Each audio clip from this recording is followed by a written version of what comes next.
สังฆังสรณังกัจฉามิกราบนมัสการพระมหาเถระพระสังฆาธิการพระเถรานุเถระสวัสดีท่านผู้ฟังและผู้ชมทุกท่านที่ติดตามในรายการพระไตรปิฎกลอยฟ้าครั้งนี้เป็นครั้งที่49ในเราก็ยังอยู่ในเรื่องของการที่เราจะทำยังไงนะครับให้เข้าถึงวิปัสสนาญาณที่เรียกว่านามรูปปริเฉทญาณซึ่งครั้งที่แล้วก็ได้พูดไปแล้วเกี่ยวกับเรื่องของการกำหนดรู้ธาตุนะครับเช่นปฐวีธาตุเตโชธาตุแล้วก็วายโยธาตุวันนี้เราก็จะขึ้นในส่วนที่เกี่ยวกับเรื่องของการเห็นทวารทางตาทวารทางตาทวารทางหูคือการได้ยินแล้วก็ทางจมูกก็คือการได้กลิ่นแล้วทางลิ้นก็คือการรู้รสแล้วก็จะพูดถึงในส่วนที่เป็นการนึกคิดทางใจที่เป็นธรรมอารมณ์ก็เราก็ศึกษากันไปนะครับวันนี้อาจจะไม่จบหรือว่าอาจจะจบก็แล้วแต่นะครับก็จะดำเนินการไปเรื่อยๆจนกว่าจะจบแล้วก็เราก็จะขึ้น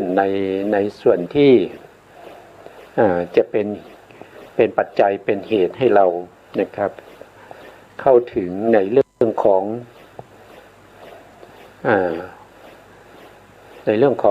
วิสุทธิ7เนี่ยเขาก็มีหนึ่งก็คือศีลวิสุทธินะครับเราก็จะไปต่อในเรื่องของศีลบ้าง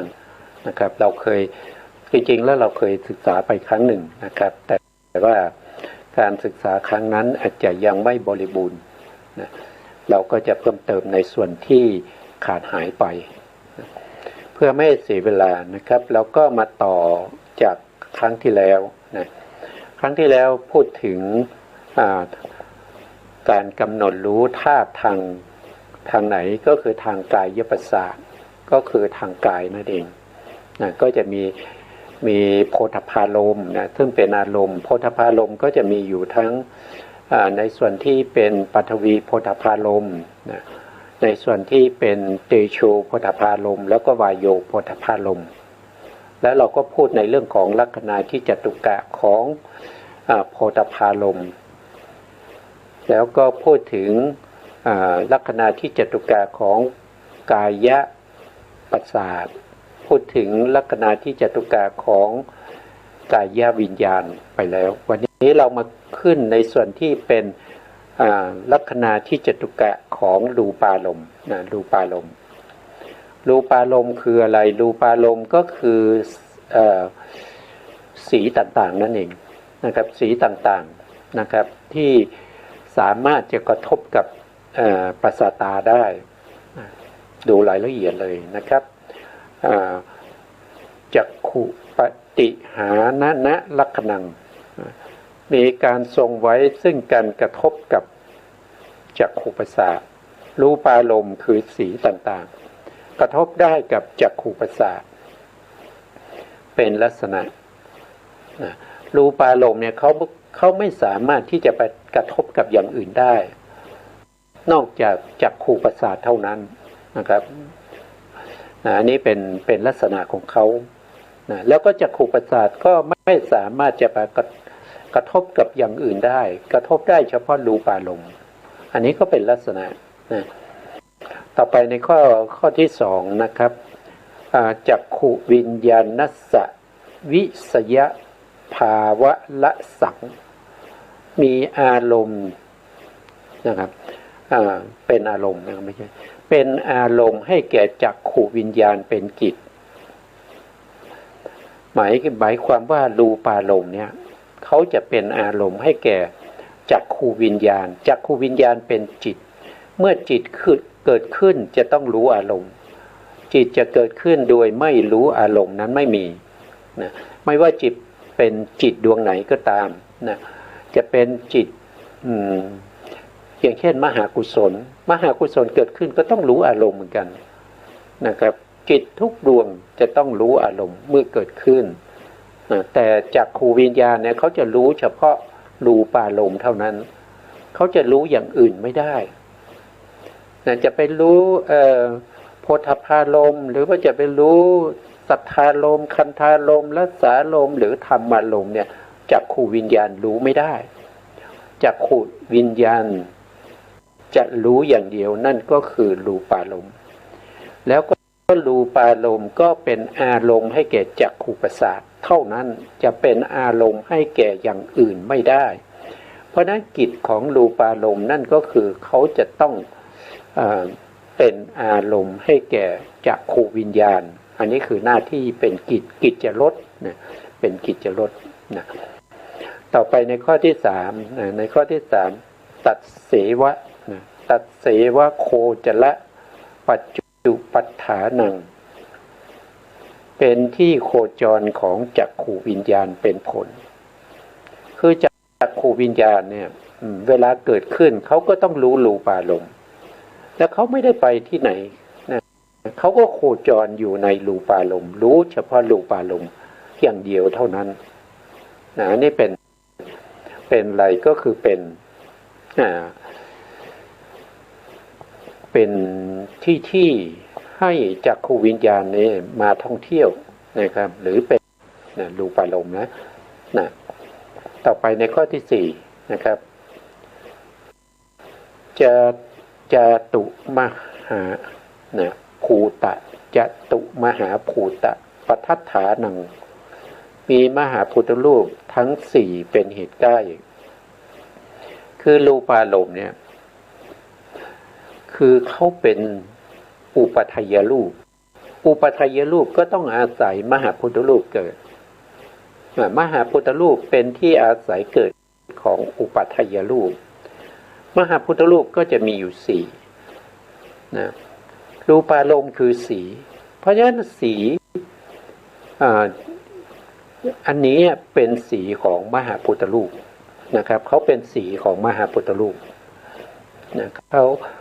เขาไม่ได้เป็นสีของอย่างอื่นเขาไม่ได้เป็นรูปารมณ์ของอย่างอื่นแต่เขาเป็นรูปารมณ์ของมหาพุทธรูปเพราะฉะนั้นก็มีมหาพุทธรูปเป็นที่อาศัยนะครับรูปารมณ์มีมหาพุทธรูปเป็นที่อาศัยเกิดเป็นเหตุใกล้ให้เขาเกิดทีนี้เรามาดูวิถีของรูปารมณ์เป็นอารมณ์ในวิถีทางปัญจทวารเนี่ยจะต้องมีอยู่สามอย่างนะครับนั่นก็คือหนึ่งอารมณ์สองก็คือจิตที่รู้อารมณ์นั้นสามก็คือได้แก่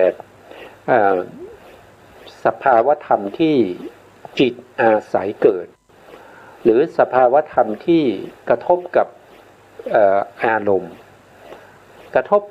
ณ์แล้วก็ทำให้จิตเกิดขึ้นเราพูดถึงรูปอารมณ์ก็คือตัวอารมณ์นะอารมณ์ผมจะเขียนไว้ข้างบนนะเขียนไว้ข้างบนนี้นะครับว่าอันนี้คืออารมณ์นะก็คือรูปอารมณ์ทีนี้รูปอารมณ์เนี่ยก็มีอยู่มากมายนะมีอยู่มากมายก็กระทบกับจักขูประสาทเนี่ยมากมายเหลือเกินนะครับแต่ว่ารูปารมณ์อันไหนที่กระทบกับจักขูประสาทแล้วก็มีจักขูวิญญาณมาอาศัยจักขูประสาทนั้นเกิดขึ้นเห็นรูปารมณ์นั้นรูปารมณ์มีมากมายนะครับกระทบกับจักขูประสาทแต่จักขูวิญญาณอาจจะไม่เกิดก็ได้เพราะไม่มีมนสิการในรูปารมณ์นั้นแต่เมื่อจักขูวิญญาณนะครับมนสิการรูปารมณ์นั้นแล้วรูปารมณ์นั้นก็เป็นอารมณ์ให้แก่วิถีจิตที่เป็นจักขุทวารวิถีนั้นทั้งหมดจะต้องรู้รูปารมณ์นั้นเป็นอารมณ์นะทีนี้รูปารมณ์ที่สามารถจะทำให้จักขูวิญญาณเข้าหาตัวเองนะก็จะต้องเป็นรูปารมณ์ที่น่าสนใจเป็นรูปารมณ์ที่มีกำลังนะก็จะเรียกว่าเป็นอัตติอิทธะเป็นรูปารมณ์ที่ดีนะครับหรือว่าอัตติ อานิถะก็คือเป็นอารมณ์ที่ไม่ดีเป็นอารมณ์ที่ดียิ่งแล้วก็เป็นอารมณ์ที่ไม่ดีกำลังนะครับสามารถดึงจิตและเจตสิกให้เข้ามาหาตัวเองได้นะเมื่อรูปารมณ์นะรูปารมณ์นี้กระทบกับจักขุประสาทที่ไหนตรงที่อุปาทขณะของภวังคจิตที่ชื่อว่าอาตีตะภวังค์นะเมื่อกระทบกันแล้วจิตก็ผ่านไปหนึ่งขณะก็คืออาตีตะขณะอาตีตะขณะภวังค์เป็นภวังคจิตที่รูปารมณ์และก็จักขูวิญญาณกระทบกันแล้วนะผ่านไปนะหลังจากนั้นภวังคจิตดวงที่สองก็จะเกิดขึ้นนะเมื่อภวังคจิตดวงที่สองเกิดขึ้นเนี่ยด้วยอำนาจของการกระทบของรูปารมณ์และจักขูวิญญาณจักขูประสาทไม่ใช่วิญญาณจักรูปารมณ์กับจักขูประสาทกระทบกันแล้วทำให้ภวังคจิตดวงที่สองหวั่นไหวภวังคจิตนั้นก็จะชื่อว่าภวังคัจจรณะแล้วก็ภวังคัจจรณะเกิดขึ้นหวั่นไหวนะครับแล้วก็ดับไปในภวังคจิตดวงที่สามก็จะเกิดขึ้นภวังคจิตดวงที่สามนี้ก็จะชื่อว่าภวังคุปเฉทะซึ่งจะเป็นภวังค์ที่เกิดขึ้นเมื่อรูปารมณ์กระทบกับจักขูประสาทผ่านไปแล้วการหวั่นไหวของภวังคจิตดวงที่สองทำให้ภวังคจิตดวงที่สามไปแล้วก็จะไม่มีภวังค์เกิดนะจิตที่จะเกิดต่อก็จะเป็นปัญจทวาราวชนะจิตปัญจทวาราวชนะจิตก็วชนะไปที่อารมณ์ที่กระทบกับจักขูประสาทนั้นก็จะรู้รูปารมณ์เขารู้รูปารมณ์นะเขารู้เท่านั้นเองเขารู้เห็นไม่ใช่เห็นด้วยการประจักษ์รู้ว่าเป็นรูปารมณ์แล้วก็เป็นรูปารมณ์ที่มีกำลังด้วยนะครับแล้วเขาก็หมดอำนาจแล้วก็ดับไปนะครับก็ความรู้สึกจิตที่รู้รูปารมณ์วชนะรูปารมณ์มาเป็นอารมณ์นั้นทำให้จิตที่จะเกิดต่อนี้เขาจะรู้โดยธรรมชาติว่าทวิปัญจวิญญาณจิตดวงไหนจะเกิดถ้าเป็นรูปารมณ์ก็จะเป็นจักขุวิญญาณจะเกิดและจักขุวิญญาณก็จะต้องเกิดตามอารมณ์ด้วยหมายความว่าอารมณ์ที่เป็นรูปารมณ์นั้นเป็นอารมณ์ที่ดีนะครับก็เป็นรูปารมณ์ที่เป็นอติอิทธะนะครับเป็นอารมณ์ที่ดีแล้วก็กำลังแรงนะครับทำให้จักขุวิญญาณที่เกิดขึ้นก็เป็นผลของกุศลเราเรียกว่าเป็นจักขุวิญญาณที่เป็นเหตุกะกุศลวิบากเห็นสิ่งที่ดีๆเพราะรูปารมณ์เป็นรูปารมณ์ที่ดียิ่งนะครับนะแต่ถ้าเป็นรูปารมณ์ที่ไม่ดียิ่งนะไม่ดียิ่งก็เป็นอติอนิถะรูปารมณ์นะจักขุวิญญาณที่จะเกิดขึ้นก็เป็นผลของอกุศลวิบากนะตรงนี้แยกเลยนะแยกเป็นวิบากที่เป็นกุศลหรืออกุศลเลยเช่นเดียวกับวิถีทาง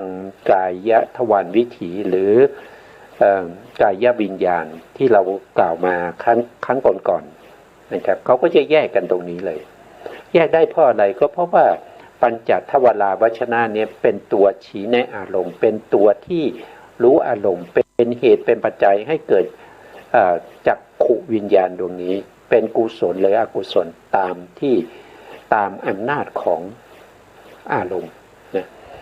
แล้วจักขุวิญญาณเห็นด้วยการประจักษ์แล้วก็ดับไปส่ง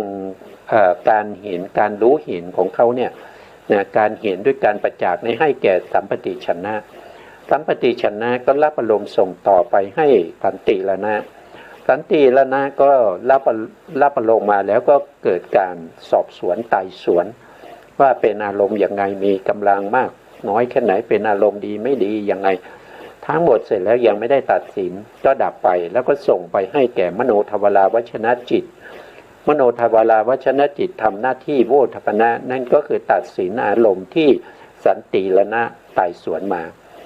ตัดสินแล้วก็จะเป็นตัวที่ทำให้ชวนะที่เกิดขึ้นเป็นกุศลหรืออกุศลแล้วก็ชวนะนั้นเสพอารมณ์ที่เป็นรูปารมณ์ที่มีกำลังที่เป็น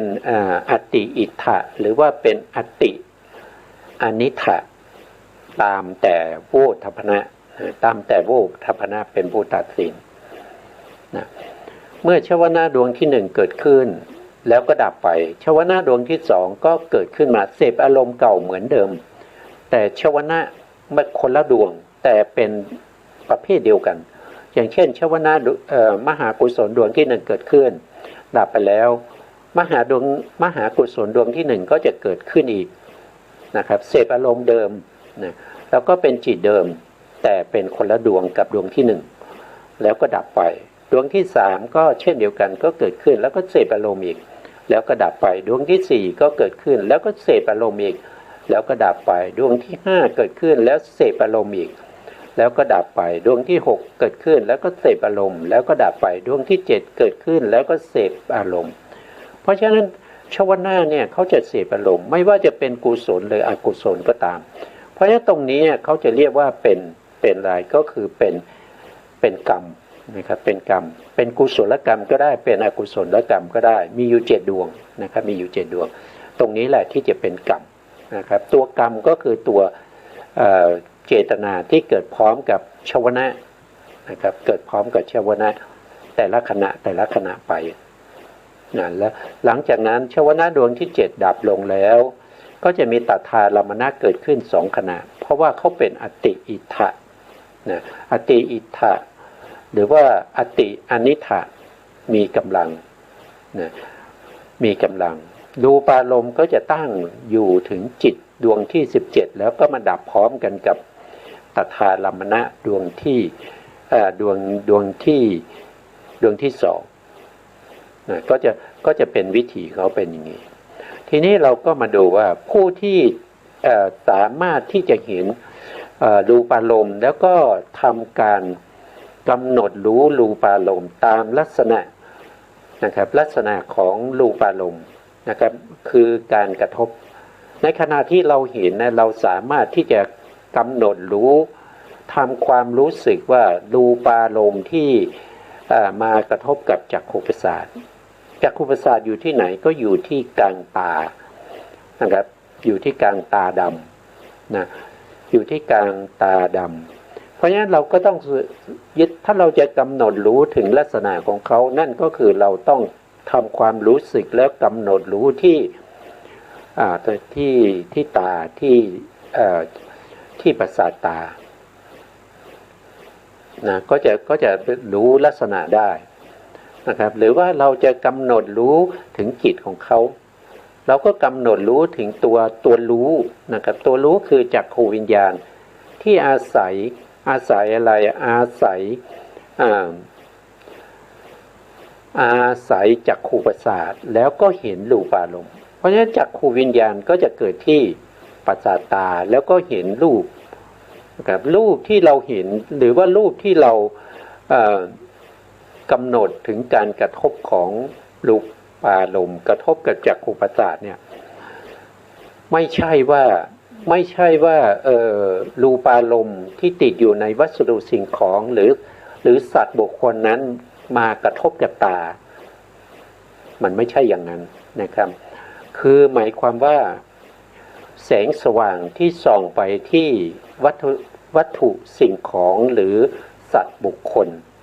นะครับแล้วก็สะท้อนกลับมาเข้าที่ตานั่นคือการกระทบของรูปารมณ์นะครับรูปารมณ์นะกับจักขุประสาทอันนั้นเป็นลักษณะนะไม่ใช่สิ่งของหรือวัสดุหรือสัตว์บุคคลเข้ามากระทบตาถ้ากระทบอย่างนั้นก็ตาเราก็จะบอดนะครับเพราะว่ากระทบกับเขาเรียกว่ากระทบกับปัทวีนะคือความแข็งนะครับกระทบกับเตโชคือความเย็นความร้อนกระทบกับวายโยคือความหย่อนความตึง นะครับคือกระทบไม่ได้นะครับเพราะว่าจักขุประสาทเนี่ยเขาสงวนสิทธิ์ไว้หรือว่าเขาทรงไว้ซึ่งการกระทบกับรูปารมณ์แต่รูปารมณ์นั้นเป็นรูปารมณ์ที่แสงกระทบแล้วก็สะท้อนเข้ามาที่ตาถ้าไม่มีแสงรูปารมณ์นั้นก็จะไม่ปรากฏที่ตาไม่มีแสงสว่างรูปารมณ์ไม่ปรากฏที่ตาหรือว่ามีแสงสว่างแต่ไม่มีรูปารมณ์สิ่งที่กระทบกับจักขุประสาทก็มีไม่ได้เมื่อมีไม่ได้มีเฉพาะแสงสว่างแต่ไม่มีรูปารมณ์กระทบเพราะฉะนั้นจักขุวิญญาณก็เกิดไม่ได้เช่นเดียวกันเพราะว่าจักขุวิญญาณเกิดขึ้นต้องรู้รูปารมณ์เมื่อรูปารมณ์ไม่มีแสงสว่างมีก็จริงแต่ไม่มีรูปารมณ์จักขุวิญญาณก็เกิดไม่ได้เนี่ยก็อาศัยซึ่งกันและกันเพราะฉะนั้นการที่จะเห็นได้ก็ต้องมีรูก็ต้องมีแสงสว่างด้วยมีรูปารมณ์ที่จะเห็นนั้นปรากฏอยู่เฉพาะหน้าแล้วก็มีแสงสว่างนะครับแล้วก็เราจะต้องมีมนสิการคือความจงใจตั้งใจที่จะดูด้วยถึงจะทำให้เราสามารถที่จะเห็นรูปารมณ์ได้ถ้าไม่มีมนสิการถึงจะมีรูปารมณ์มีแสงสว่างมีจักขุประสาทที่ดีแล้วก็มีรูปารมณ์กระทบกันจักขุวิญญาณก็ไม่เกิดเพราะว่าไม่มีมนสิการไม่มีความจงใจอยากดูไม่ใส่ใจจะดูณจุดนั้นก็เกิดขึ้นไม่ได้ก็อาศัยซึ่งกันและกันสิ่งเหล่านี้ก็เป็นเหตุเป็นปัจจัยให้เกิดการเห็นว่าโดยใหญ่ๆก็คือหนึ่งก็คือรูปารมณ์นะครับรูปารมณ์คือสีต่างๆกระทบกับจักขุประสาทนะครับจักขุประสาทแล้วเกิดเป็นจักขุวิญญาณเป็นผู้เห็นรูปารมณ์นั้นจักขุวิญญาณอาศัยอะไรเกิดอาศัยจักขุประสาทเกิดแล้วจักขุวิญญาณเห็นรูปารมณ์ได้ด้วยการใส่ใจคือมนสิการรูปารมณ์ด้วยแล้วก็จะต้องอาศัยแสงสว่างด้วยนะครับเขาถึงเห็นเพราะฉะนั้นเราก็ไปเราได้ลักษณะที่จตุกะของรูปารมณ์แล้วต่อไปเราก็ไปดูลักษณะที่จตุกะของ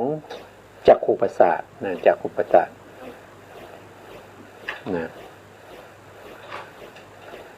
อันนี้ก็เป็นลักษณะที่จตุกะของจักขุประสาทนะครับท่านก็บอกว่ารูปาภิคาตาละหะภูตับปาสาทะลักขณังมีความใสของมหาพุทธรูปที่กระทบกับรูปารมณ์เป็นลักษณะนั้นลักษณะของจักขุประสาทเนี่ยเขาคือความใสของมหาพุทธรูปแล้วความใสของมหาพุทธรูปนั้นจะต้องกระทบกับรูปารมณ์เท่านั้นความใสของมหาพุทธรูปนี่มีมากนะครับอย่างเช่นโสตประสาทก็คือความใสคานะประสาทก็คือความใสชิวหาประสาทก็คือความใสแล้วก็กายประสาทก็คือความใสแต่ความใสเหล่านี้เขาทรงไว้ซึ่งคุณลักษณะเฉพาะตัวนั่นก็คืออย่างเช่นจักขุประสาทเนี่ยเขาทรงไว้ซึ่งความใสของมหาพุทธรูปที่กระทบกับรูปารมณ์ได้เขาทรงไว้ซึ่งความใสที่จะไปกระทบกับสัทธารมณ์ไม่ได้เขาทรงไว้ซึ่งความใสของมหาพุทธรูปแล้วก็จะไปกระทบกับโพธพารมณ์ไม่ได้อย่างเงี้ยอันนี้คือลักษณะของจักขุประสาทเพราะฉะนั้นจักขุประสาทก็จะต้องเป็นไปตามนี้ถ้าเอามหาพุทธรูปมากระทบกับจักขุประสาทจักขุประสาทนั้นก็จะถูกทำลายด้วยความแข็งของมหาพุทธรูปด้วยความร้อนของมหาพุทธรูปด้วยความตึงของมหาพุทธรูปจักขุประสาทจะไปกระทบกับเสียงก็ไม่ได้เพราะว่าถึงแม้เขาเป็นความใสเช่นเดียวกับโสตประสาทแต่เอาไปกระทบกับเสียงไม่ได้เพราะเขา ไม่สามารถที่จะได้ยินเสียงได้เอาไปกระทบกับกลิ่นก็ไม่ได้เพราะคุณสมบัติเขาเนี่ยไม่สามารถดมกลิ่นได้จะเอาไปกระทบกับรสก็ไม่ได้เพราะคุณสมบัติเขาเนี่ยไม่ได้ทรงไว้ซึ่งการกระทบกับรัศาลมนะก็เขาเป็นคุณสมบัติของจักขุประสาทนะไม่มีใครเหมือนแล้วก็ไม่มีใครไม่เหมือนใครด้วยไม่มีใครเหมือนไม่เหมือนใครนะต่อไปในข้อที่สองก็คือรูเปสุรูเปสุอาวินฉันนะลักสังมีการแสวงหาซึ่งรูปารมณ์เป็นกิจนะอันนี้เขาแสวงหารูปารมณ์นะครับส่วนรูปารมณ์เนี่ยตรงนี้ก็เป็นอารมณ์ให้แก่จักขูวิญญาณนะครับเป็นอารมณ์ให้แก่จักขูวิญญาณแต่ถ้าเป็นจักขุประสาทก็คือแสวงหารูปารมณ์เพราะว่าเขาจะกระทบกันเขาเป็นคู่กันนะพูดง่ายๆนะครับอุปไมยก็คือเหมือนกับผู้ชายก็แสวงหาผู้หญิงสวยๆอย่างเงี้ยผู้หญิงก็แสวงหาผู้ชายหล่อๆอย่างเงี้ยคือเขาเป็นคู่กันเพราะฉะนั้นจักขุประสาทนี้ก็ต้องแสวงหารูปารมณ์ที่สามารถกระทบกับตัวเองได้อันนี้เป็นกิจของเขานะครับต่อไปนะครับจักขูวิญญาณนะครับจักขูวิญญาณนัสสะนะครับอาทาละภาวะปัจจุปฐานังนะครับมีการรองรับซึ่งจักขูวิญญาณเป็นผลเขารองรับจักขูวิญญาณนะครับก็คือเป็นที่อาศัยเกิดของจักขูวิญญาณนะจักขูวิญญาณเกิดขึ้นได้เพราะอาศัยจักขูประสาทนะครับเพราะว่าจักขูประสาทเป็นวัตถุให้เกิดจักขูวิญญาณเนี่ยตรงเนี้ยนะครับตัวจักขูประสาทเนี่ยเป็นวัตถุให้เกิดจักขูวิญญาณอาศัยเกิดนะครับอาศัยเกิดก็เหมือนกับอะไรเหมือนกับจักขูวิญญาณจะเกิดขึ้นก็ต้องมีแม่นะครับแม่เขาก็คือเป็นจักขุประสาทนะครับอันนี้อุปมานะครับอย่าไปยึดถือนะครับฟังให้เข้าใจเท่านั้นเองนะครับให้เข้าใจว่าเขาจะเกิดขึ้นได้เขาต้องมีจักขุประสาทจักขูวิญญาณถึงเกิดขึ้นได้นะข้อที่สี่นะครับทัฏฐกามะตานิธานะกัมมะชะภูตะปทัฏฐานังมีมหาพุทธรูปอันเกิดจากกรรมนะมหาพุทธรูปที่เป็นความใสของ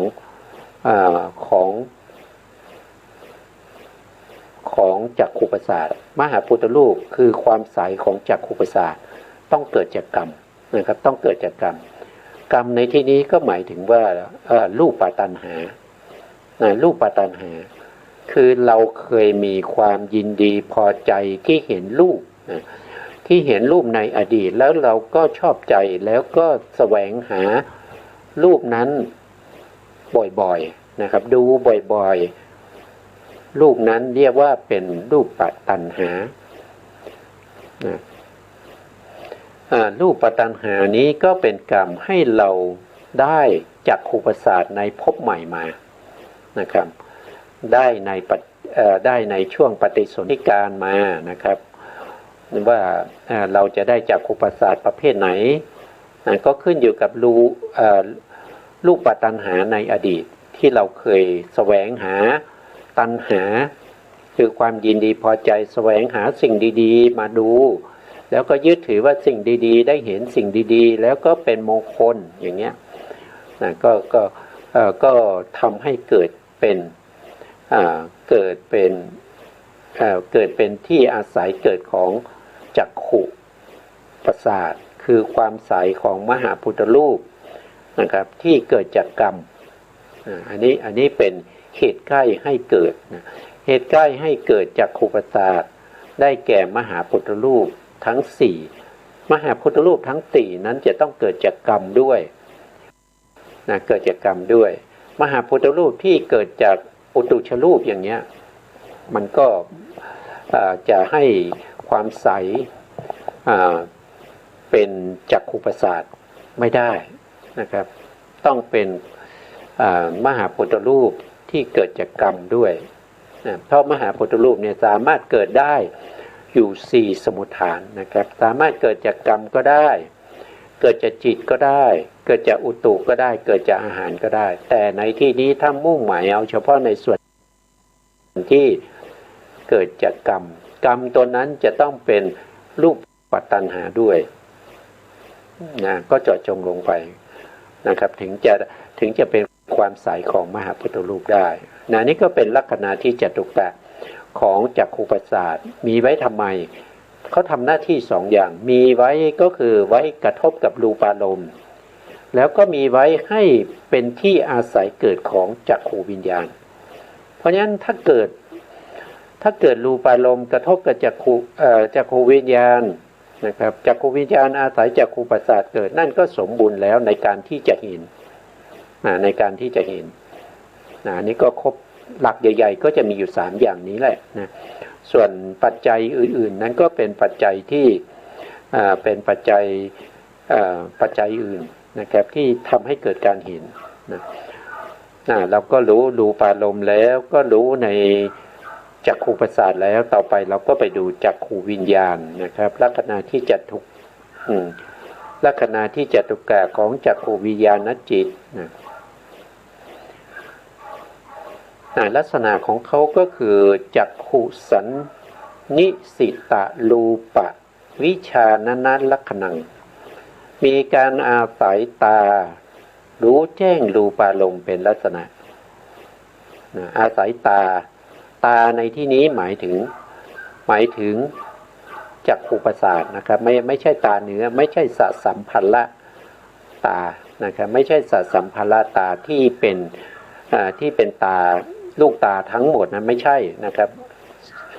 เจาะจงตาตรงนี้ก็คือจักขุประสาทจำได้นะครับจักขุประสาทคือความใสของมหาพุทธรูปแล้วมหาพุทธรูปนั้นจะต้องเกิดจากรูปตัณหาด้วยเกิดจากกรรมด้วยอันนี้ก็เป็นลักษณะที่จตุกะของจักขูวิญญาณนะครับที่เป็นข้อที่1ก็คือลักษณะของเราจะรู้จักขูวิญญาณได้อย่างไรนะครับนั่นก็คือเราจะต้องรู้เครื่องหมายรู้ลักษณะของจักขูวิญญาณนั้นว่าลักษณะอย่างนี้หรือเครื่องหมายเครื่องกำหนดอย่างนี้เนี่ยเป็นจักขูวิญญาณถ้าเราไม่รู้ลักษณะอย่างนี้เราอาจจะเห็นเราอาจจะรู้จะไปกำหนดรู้ในโสตวิญญาณมาเป็นจักขูวิญญาณได้เพราะเราไม่รู้ลักษณะของเขาอย่างเช่นเคยยกตัวอย่างบ่อยๆนั่นก็คืออย่างเช่นเราต้องการ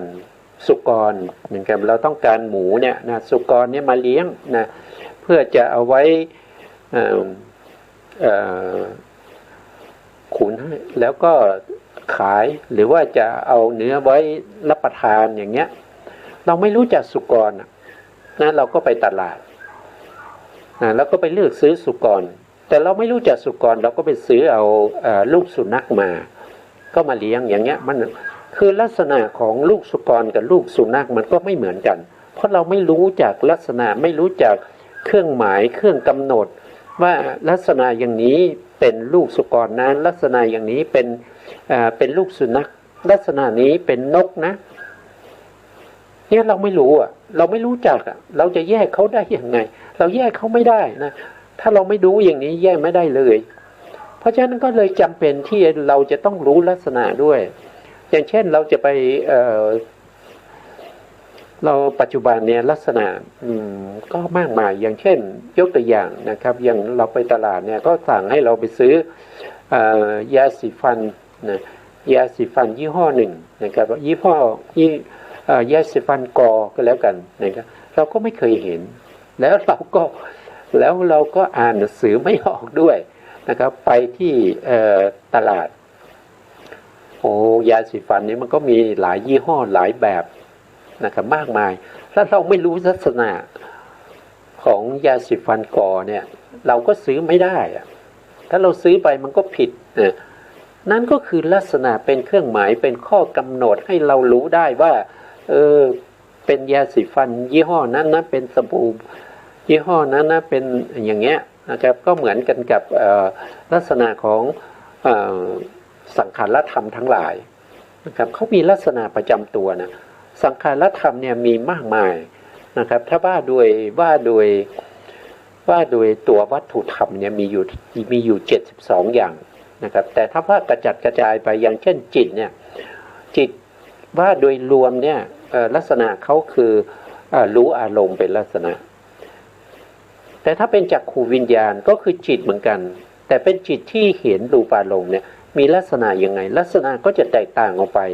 นะครับแตกต่างออกไปตรงนี้แหละนะครับที่เราคือลักษณะของจักขุวิญญาณก็คือมีการอาศัยตาแล้วรู้แจ้งรูปารมณ์อันนี้เป็นลักษณะของเขาเป็นเครื่องหมายกำหนดให้รู้ว่าสิ่งที่อาศัยตาแล้วก็ไปเห็นรูปารมณ์นั้นคือจักขุวิญญาณนะก็แยกออกได้ใช่ไหมแยกออกจากอะไรแยกออกจากโสตวิญญาณนะครับแยกออกจากฆานวิญญาณแยกออกจากชิวหาวิญญาณแยกออกมาจากกายวิญญาณแยกออกมาจากมโนวิญญาณอย่างเงี้ยถ้าเราไม่รู้เรารู้เฉพาะจิตอย่างเดียววิชานั้นนะลักนังน้อมไปสู่อารมณ์อย่างเงี้ยเราก็รู้จิตน่ะแต่จิตเนี่ยพระพุทธองค์ได้ตรัสไว้ในสติปัฏฐานสี่ใช่ไหมครับว่ารู้จิตในจิตอ่ะก็คือรู้จิตเนี่ยแต่รู้ย่อยเข้าไปในจิตว่าจิตนั้นมีอะไรมีจักขุวิญญาณมีโสตวิญญาณฆานวิญญาณชิวหาวิญญาณกายวิญญาณแล้วก็ยังมีมโนวิญญาณนะแล้วเราจะแยกพวกนี้ออกได้อย่างไรถ้าเราไม่รู้ลักษณะเพราะฉะนั้นก็จำเป็นที่เราจะต้องรู้ลักษณะด้วยว่าจักขุวิญญาณมีลักษณะอาศัยตาเกิดแล้วก็เราเห็นรูปารมณ์รู้แจ้งรูปารมณ์ถ้าเป็นโสตวิญญาณเขาไม่ได้อาศัยตาเนี่ยเขาอาศัยหูแล้วเขารู้แจ้งสัทธารมณ์เขารู้แจ้งเสียงเขาไม่ได้รู้แจ้งรูปเขาไม่ได้รู้แจ้งสีอย่างนี้เราก็แยกออกได้ถ้าเราไม่รู้อย่างนี้เราแยกไม่ได้ถ้าเราแยกไม่ได้เราก็ยึดเอาจิตที่เป็นกลุ่มเป็นก้อนเป็นคณะนะเป็นคณะเป็นก้อนใหญ่ก็เข้าไม่ถึงนามรูปปริเฉทญาณเพราะเราแยกรูปแยกนามไม่ได้รูปก็ต้องแยกย่อยออกไปว่าเป็นรูปอะไรไม่ใช่ยึดรูปไว้เขาถามว่ารูปนี้คืออะไรก็แยกไม่ได้นะครับก็รู้แต่เพียงว่ารูปมีลักษณะเสื่อมสิ้นสลายไปนั่นคือรูปทั้งหมด28ที่รวมกันอยู่เป็นลักษณะที่เสื่อมสิ้นสลายไปแปรปรวนเปลี่ยนไปไม่คงที่ด้วยเหตุและปัจจัยที่เป็นปฏิปักษ์ต่อกันเช่นความเย็นความร้อนหรือว่าถูกแมลงกัดต่อยนะครับถูกพิษต่างๆก็จะทำให้รูปนั้นสลายเปลี่ยนแปลงไปแต่เราแยกรูปไม่ได้พระพุทธองค์ได้แสดงไว้ในกายานุปัสสนาสติปัฏฐานพิจารณาเห็นกายในกายไม่ใช่พิจารณาเห็นกายธรรมดานะพิจารณาเห็นกายในกายนั่นก็คือหมายถึงว่าให้พิจารณาเห็นกายย่อยๆที่อยู่ในกายใหญ่พิจารณาได้ยังไงรู้ได้ยังไงก็รู้ได้จากลักขณะที่จตุกะที่เรากำลังศึกษาอยู่อันนี้เป็นตัวที่จะเข้าไปแยกให้เรารู้ว่ารูปนั้นมันมีอยู่28รูปแล้วก็28รูปเนี้ยอะไรเป็นอะไรอย่างเช่นธาตุดินปฐวีนะมีลักษณะอย่างไรถ้าเราสามารถรู้ลักษณะรู้เครื่องหมายเป็นข้อกำหนดว่าลักษณะนี้เครื่องหมายนี้เป็นปฐวีเราก็แยกได้แต่ถ้าเราไม่รู้แยกไม่ได้นะต่อไปนะครับในข้อที่2นะครับรูปมะลัมมณะและสังมีเพียงรูปเป็นอารมณ์นะครับรูปในที่นี้ก็คือหมายถึงสีก็คือรูปารมณ์รูปารมณ์ตรงนี้คือหมายถึงว่าจักขุวิญญาณเนี่ยเขามีอารมณ์อย่างเดียวนั่นก็คือสีนะครับสีเท่านั้น เขาไม่มีอารมณ์เป็นความแข็งเขาไม่มีอารมณ์เป็นเสียงเขาไม่มีอารมณ์เป็นกลิ่นเขามีอารมณ์เป็นสีเท่านั้นสิ่งที่เขาเห็นสีเท่านั้นแต่สีที่เขาเห็นนั้นคือแสงสว่างที่กระทบกับสีแล้วก็สะท้อนเข้ามาที่ตาก็เป็นรูปารมณ์ที่เขาเห็นอันนี้เป็นกิจนะอันนี้เป็นกิจเป็นกิจของจักขูวิญญาณจักขูวิญญาณมีหน้าที่เห็นรูปารมณ์อย่างเดียวเท่านั้นต่อไปข้อที่3รูปพิมุขะภาวะปัจจุปฐานามีการมุ่งหน้าเฉพาะรูปารมณ์เป็นอาการปรากฏนะจักขูวิญญาณเนี่ยเขาเกิดขึ้นเขาต้องมุ่งหน้าสู่รูปารมณ์เท่านั้นมาตรงนี้ก็เติมนิดหนึ่งนะครับว่าเป็นมีเพียงรูปารมณ์นะตรงนี้โทษทีนะก็จะได้เหมือนกันนะเพราะเขาเป็นรูปารมณ์หมดนะมีการมุ่งหน้าเฉพาะรูปารมณ์เป็นอาการปรากฏเมื่อเขาเกิดขึ้นเขาต้องมุ่งหน้าสู่รูปารมณ์อันนั้นคืออาการปรากฏหรือผลของจักขูวิญญาณนั่นเองต่อไปในข้อที่4รูปะลัมมนะรูปะลัมมนายะกิริยามโนธาตุยาอาปะคะมะปัฏฐฐานังมีการไปปราดกิริยามโนธาตุที่มีรูปเป็นเหตุใกล้ให้เกิดนะรูปนี้ก็คือรูปารมณ์นะตรงนี้เติมไม่ได้นะ ช่องไม่พอนะหมายถึงอะไรก็คือหมายถึงตัวนี้นะครับหมายถึงตัวนี้คือปัญจทวาราวชนะจิตนะครับเป็นกิริยานะเป็นกิริยาจิตแล้วก็เป็นมโนธาตุด้วยนะมโนธาตุมีอยู่3ดวงนะครับมีอยู่3ดวงนั่นก็คือได้แก่สัมปติฉันนจิต2นะตรงนี้มีดวงหนึ่งสัมปติฉันนจิต2แล้วก็ปัญจทวาราวชนะจิต1ก็เป็นมโนธาตุแล้วตัวที่เป็นกิริยาตรงนี้เขาบอกว่าเป็นกิริยานะเป็นกิริยาก็จะเป็นปัญจทวาราวชนะจิตนะครับสัมปติฉันนะนั้นเขาเป็นวิบากเขาไม่ได้เป็นกิริยานะครับนั่นก็มุ่งหมายถึงตัวนี้นะปัญจทวาราวชนะจิตนะครับคือหมายถึงว่าปัญจทวาราวชนะจิตดับไปแล้วเนี่ยจักขูวิญญาณถึงเกิดได้นะไปปราดจักขูวิญญาณถึงเกิดได้เท่าที่ปัญจทวาราวชนะดับไปนะครับถ้าปัญจทวาราวชนะยังอยู่จักขูวิญญาณเกิดไม่ได้ก็จะจิตนี้เขาจะเกิดติดต่อกันนะครับเขาไม่ได้เกิดซ้อนกันนะเขาไม่ได้เกิดซ้อนกันถ้าจิตหนึ่งยังเกิดอยู่จิตดวงที่จะเกิดต่อเนี่ยจะต้องรอนะครับจะต้องรอให้เขาดับไปก่อนดับสนิทไปก่อนแล้วจิตดวงใหม่ถึงจะเกิดขึ้นเขาจะเกิดอย่างนี้ไม่เหมือนกันรูปเกิดขึ้นแล้วก็มีรูปอื่นเกิดขึ้นมาซ้อนกันอีกนะครับเพราะรูปเนี่ยตั้งอยู่ได้ถึงเท่ากับจิต17ดวงแล้วก็รูปที่เป็นกามชรูปก็จะเกิด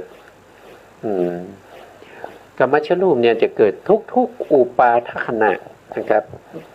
อุปาทขณะของจิตเลยนะครับตรงที่อุปาทขณะก็มีนะครับทิฏฐิขณะของจิตก็มี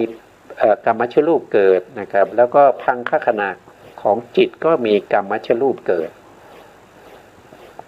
เพราะฉะนั้นกามชรูปจะมีมากมายนะครับอุตุชรูปก็เช่นเดียวกันอุตุชรูปที่เกิดขึ้นครั้งแรกเนี่ยจะเกิดที่ทิฏฐิขณะของปฏิสนธิจิตเป็นครั้งแรกแล้วก็จะเกิดทุกอนุขณะของจิตทุกดวงไปจนแม้กระทั่งจุติจิตนะครับดับไปเนี่ยอุตุชรูปยังไม่ดับนะยังเกิดต่อไปเรื่อยๆนะครับยังเกิดต่อไปเรื่อยๆแล้วก็จะดับเมื่อไหร่ก็คือจะดับจะสูญหายไปเมื่อจักรวาลนี้ถูกทำลายเพราะฉะนั้นอุตุชรูปก็จะมีมากมายนะครับมากกว่ากามชรูปมากกว่าจิตตชรูปมากกว่าอาหารละรูปเพราะฉะนั้นอุตุชรูป มีมากมายแม้กระทั่งตึกราบ้านช่องนะครับภูเขาต้นไม้ถนนหนทางนะครับดินฟ้าอากาศเจดีย์ศาลาทั้งหมดเนี่ยเขาเกิดจากอุตุชลูปเนี่ยเขาเป็นอุตุชลูปนะครับเขาไม่มีกรรมชลูปเขาไม่มีจิตตชลูปแล้วเขาก็ไม่มีอาหารละรูปเขามีเฉพาะอุตุชลูปอยู่อุตุชลูปก็คือได้แก่อวินิโพคลูป8นั่นเองนะครับแต่เกิดจากอุตุนะเกิดจากอุตุหมายความว่ายังไงก็คืออุตุปัจจยอุตุนะครับแต่ถ้าเป็นอุตุชลูปที่อยู่ในกายของสิ่งมีชีวิตอย่างเช่นมนุษย์เดรัจฉานนะเปรตอสุรกายสัตว์นรกหรือว่าจะเป็นเทวดาเป็นรูปประพรหมพวกนี้ก็เป็นอุตุชลูปที่เราเรียกว่ากัมมปัจจยอุตุชลูปนะแล้วก็จิตตปัจจยอุตุชลูปแล้วก็ในส่วนที่มีอาหารก็จะเป็นอาหารปัจจยอุตุชลูปแล้วก็อุตุชลูปเหล่านั้นก็ยังเป็นปัจจัยให้เกิดอุตุชลูปอีกเพราะฉะนั้นอุตุชลูปนี้ก็จะมีมากมายนะครับอุตุชลูปถ้าว่าไปก็มีอยู่จำแนกแจกเข้าไปนะครับแยกก็คือแยกรูปในรูปก็คือกายในกายแยกเข้าไปอีกว่าอุตุชลูปนั้นก็คืออวินิโพครูป8อวินิโพครูป8ก็มีรูปอยู่8นั่นก็คือได้แก่ปัทวี1คือปัทวีคือธาตุดิน2คืออาโปธาตุน้ำ3คือเตโชธาตุไฟ4คือวายโยธาตุลมแล้วก็มีสีรูปารมณ์ด้วยนะรูปารมณ์แล้วก็คันธารมณ์ก็คือกลิ่นแล้วก็มีรัสสารมณ์ก็คือรสแล้วก็มีอาหารและรูปอีกอันหนึ่งนะครับรวมก็จะเป็น8รูป8รูปนี้จะเกาะติดกันเป็นก้อนแยกออกจากกันไม่ได้โดยการแยกที่เป็นรูปธรรมนะแยกจากกันไม่ได้แต่แยกได้ด้วยนามธรรมนะครับก็ที่ผมแยกมาเนี่ยเป็นนามธรรมให้รู้ว่ารูปที่เป็นอวินิโพครูป8เนี่ยที่แยกออกมาเนี่ยมีอยู่4ธาตุนี้แหละแต่รู้จากไหนล่ะแยกได้อย่างนี้รู้จากสัพพัญญุตญาณของพระสัมมาสัมพุทธเจ้านะครับไม่ใช่ของใครคนใดคนหนึ่งไม่ใช่ของอัครสาวกนะครับแต่เป็นของพระสัมมาสัมพุทธเจ้าพระปัจเจกแยกได้ไหมก็แยกได้แต่พระปัจเจกไม่สามารถบอกได้ว่าสภาวะของความแข็งเนี่ยเขาเรียกว่าธาตุดินนะเขาเรียกว่าเป็นปัทวีธาตุเนี่ยเขาคือพระปัจเจกเขาไม่ได้ตรัสรู้ในเรื่องของบัญญัติมาเขาไม่ได้ตรัสรู้ในเรื่องของบัญญัติที่เป็นบุคลบัญญัตินะขันธบัญญัติอายตนะบัญญัติธาตุบัญญัติอินทรีย์บัญญัติสัจจะบัญญัติปฏิจจสมุปบัญญัติเป็นต้นเหล่านี้คือพระปัจเจกไม่มีความสามารถแต่รู้สภาวธรรมไหมเขารู้สภาวธรรมแต่เขาสอนไม่ได้เขาไม่มีบัญญัติที่จะสอนให้คนอื่นรู้ตามไม่ได้นี่ก็เป็นถึงแม้ว่าเราพูดถึงว่าการที่เราปฏิบัติเพื่อให้ได้นามรูปเป็นเฉทญาณนั้นเราจะต้องกีดกันบัญญัติไม่แค่เข้ามาให้รู้เฉพาะสภาวธรรมของสังขารธรรมที่เป็นอารมณ์ของวิปัสสนาเท่านั้นแต่บัญญัตินั้นก็มีความสำคัญนะครับถ้าไม่สำคัญก็พระพุทธองค์ก็ตรัสรู้เป็นพระพุทธเจ้าไม่ได้สอนคนอื่นไม่ได้ก็มีความสำคัญแต่สำคัญไปคนละทิศทางคนละแง่คนละมุมแต่ต้องอาศัยซึ่งกันและกันนะความเป็นพระพุทธเจ้าที่จะสอนให้ผู้อื่นตรัสรู้ทำได้ก็อาศัยบัญญัติที่จะนำพาเข้าไปสู่ปรมัตถ์นะก็จะต้องเป็นอย่างนี้นะถ้าไม่เป็นอย่างนี้เนี่ยมันก็ไม่มีใครที่จะตรัสรู้ทำได้เพราะฉะนั้นพระพุทธองค์ได้สร้างบารมีมาเป็นระยะเวลายาวนานถึง4 อสงไขยแสนมากกับมันก็เสียเปล่าเพราะว่าไม่มีใครที่จะรู้ตามได้นะก็อาศัยซึ่งกันและกันทั้งบัญญัติและปรมัตถ์นะครับไม่ว่าจะเป็นบัญญัติเราก็จะเรียกว่าเป็นสมมุติสัจจะ นะครับก็ต้องเป็นไปตามความเป็นจริงด้วยนะเป็นบัญญัติแล้วก็ไม่ใช่มุสาจะต้องเป็นสัจจะด้วยนะครับแล้วก็ปรมัตถสัจจะนะก็มีสองอย่างมีปรมัตถสัจจะกับมีสมมติสัจจะนะครับก็พระพุทธองค์ก็อาศัยสองอย่างนี้นะครับในการที่จะแสดงธรรมให้แก่เวนยสัตว์ทั้งหลายนะต่อไปในข้อที่3นะครับในเรื่องของลักขณะที่จตุกะของจักขูวิญญาณนะครับรูปาภิมุขภาวะปัจจุปทานังมีการมุ่งหน้าเฉพาะรูปารมณ์เป็นอาการปรากฏอันนี้ก็เกิดขึ้นก็ต้องรู้รูปารมณ์นะครับต่อไปข้อที่4รูปะลัมมณะรูปะลัมมนายิมนายะกิริยามโนธาตุยาอัปปะคามะปัฏทัฏฐานังปัฏทัฏฐานังมีการปราศจากกิริยามโนธาตุที่มีรูปเป็นเหตุใกล้ให้เกิดก็คือปัญจทวาราวชนะจิตนั่นเองนะครับอันนี้เราก็ได้มาทั้งที่เป็นรูปารมณ์นะรูปารมณ์ว่าเขามีลักษณะที่จตุกะอย่างไรนะครับแล้วก็ได้จักขูวิปัสสาทว่าจักขูปัสสาทมีลักษณะที่จตุกะอย่างไงแล้วก็จักขูวิญญาณจิตนะครับมีลักษณะที่จตุกะอย่างไรแล้วก็มาประสบประสานกันเป็นวิถีจิตที่เป็นไปในชีวิตประจำวันของเราที่ดำเนินไปก็จะมีรูปารมณ์นะครับจักขูวิญญาณเห็นรูปารมณ์จักขูวิญญาณอาศัยจักขูประสาทเห็นรูปารมณ์รูปารมณ์กระทบกับจักขูประสาทก็วนเวียนอยู่อย่างนี้มันไม่มีสัตว์บุคคลมันไม่มีเราไม่มีเขานะครับอยู่ในนี้มันมีที่ไหนนะครับลองหาดูในร่างกายของเรานะมีส่วนไหนบ้างที่เป็นเรานะมีส่วนไหนบ้างเราจับไปใช่ไหมเราจับไปอย่างเนี้ยนะจับเข้าไปอย่างเนี้ย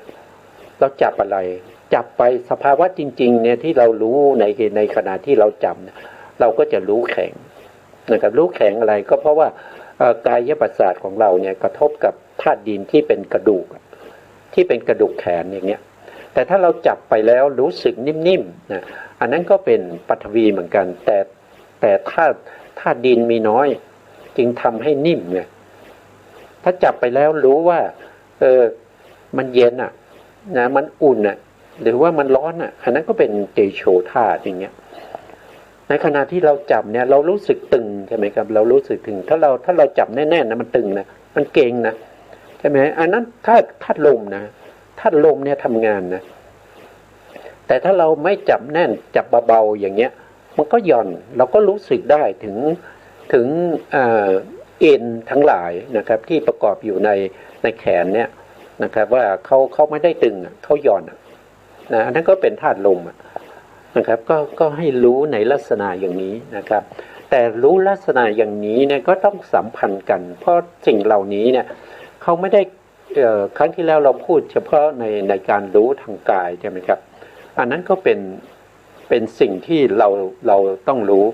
แล้วในขณะที่เรารู้ทางกายในชีวิตประจำวันเนี่ยเราต้องมีการเห็นด้วยในขณะที่เราเห็นใช่ไหมเราก็ไม่ได้รู้โพธพารมณ์คือโพธพารมณ์มันกระทบอยู่แต่เราไม่กายวิญญาณเราไม่เกิดแต่จักขูวิญญาณเราเกิดไปรู้รูปารมณ์ไม่ได้รู้แข็งไม่ได้รู้อ่อนไม่ได้รู้เย็นไม่ได้รู้ร้อนมันก็จะสลับกันไปอย่างนี้ในชีวิตประจำวันของเราจึงขาดการเห็นไม่ได้ขาดการได้ยินไม่ได้ขาดการรู้กลิ่นไม่ได้รู้รสไม่ได้ถูกต้องสัมผัสไม่ได้การนึกคิดไม่ได้พวกนี้เป็นธรรมชาติที่เกิดขึ้นตามเหตุตามปัจจัยแล้วก็ดับไปตามเหตุตามปัจจัยแต่เราจะเห็นการเกิดขึ้นแล้วก็ดับไปการเกิดขึ้นดับไปพวกนี้เราต้องให้รู้แยกสิ่งเหล่านี้ออกมาได้ก่อนว่าสิ่งเหล่านี้ลักษณะอาการหรือว่ากิจหรือว่าอาการปรากฏหรือเหตุใกล้ของเขาเนี่ยมีอย่างไรเราต้องแยกรูปแยกนามให้ได้ก่อน ถ้าเราแยกรูปแยกนามไม่ได้ในการที่จะเห็นปัจจัยแจ้งในเรื่องของการเกิดขึ้นตั้งอยู่ดับไปนะไม่ใช่ฐานะที่จะเห็นได้เพราะว่าบัญญัติทั้งหลายเนี่ยมันเข้าไปปกปิดบังไว้ซึ่งความเกิดความตั้งอยู่ความดับไปนะครับอันนี้เป็นก็เป็นด้วยปกติธรรมดานะครับก็ไม่ได้เป็นเรื่องที่ยากเย็นเข็นใจนะครับเป็นเรื่องปกตินะครับเป็นเรื่องธรรมดาเป็นธรรมชาตินะครับวันนี้เวลาหมดนะครับสุดท้ายนี้ขอกราบขอบพระคุณพระครูสมุทรวิสุวัฒน์วรกิจโจผู้อำนวยการสถานีวิทยุเพื่อการศึกษาพระพุทธศาสนาและวัฒนธรรม FM 104.5 เมกะเฮิรตซ์วัดฝายหินจังหวัดเชียงใหม่และขอกราบขอบพระคุณพระครูปริยัติยานุศาสตร์ขอบคุณท่านผู้ฟังและผู้ชมทุกท่านที่ติดตามในรายการพระไตรปิฎกลอยฟ้าวันนี้ลาไปก่อนครับพบกันใหม่ในโอกาสต่อไปครับสวัสดีครับ